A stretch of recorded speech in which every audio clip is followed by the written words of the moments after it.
கருவேப்பிலையை வந்து குழம்புல போட்டால் தூக்கி தூக்கி வெளியே போட்டுருவாங்க. ஸோ இந்த மாதிரி பொரித்து நல்லா முருவில் வந்து சாதத்துக்கு அப்படியே எடுத்து சைடிஷாக சாப்பிட்டிங்கன்னா உங்களுக்கு நல்லாயிருக்கும்.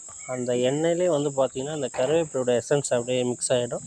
ஸோ அந்த எண்ணெய் திரும்ப நீங்கள் குழம்புக்கோ இல்லை பலகாரத்துக்கோ யூஸ் பண்ணும்போது ரொம்ப டேஸ்ட்டாகவும் ரொம்ப வாசனையாகவும் நல்ல ஒரு பர்ஃப்யூம் மாதிரி நல்ல ஒரு எசன்ஸ் உள்ள ஒரு நல்ல ஒரு ஆயில் கண்டென்சியாக வந்து உங்களுக்கு ஹெல்த்தியாக நல்லாயிருக்கும்.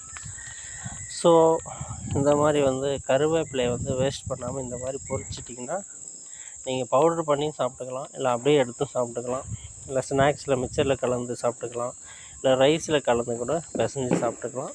ரொம்ப அற்புதமாக இருக்கும். நல்லா மொறுன்னு நல்லா மொருவலாக சூப்பராக இருக்கும். ஸோ இந்த மாதிரி பண்ணலாம். இது மட்டும் கிடையாது, இது மாதிரி வந்து அகத்திக்கீரையை இது மாதிரி பொரித்து சாப்பிட்லாம், முருங்கைக்கீரையை பொரித்து சாப்பிட்லாம், அப்புறம் கோவத்தலை இருக்கு இல்லைங்களா, அதுவும் ஒரு கீரை தான், அதை பொரித்து சாப்பிட்லாம். துத்தி இலை, அதாவது பைல்ஸ் சம்மந்தப்பட்டவங்களுக்கு துத்தி இலைகள் இது மாதிரி கொழுந்தாக பறித்து இது மாதிரி எண்ணெயில் போட்டு பொரித்து அதையும் சாப்பிட்லாம். ஸோ பச்சையாக க்ரீனாக சாப்பிட முடியாதவங்க இந்த மாதிரி எடுத்துக்கிட்டால் ரொம்ப ரொம்ப அற்புதமாக இருக்கும். ஓகேங்களா? அதனால் வந்து ஒவ்வொரு கீரைகளும் வந்து உன்னதமான கீரைகள்.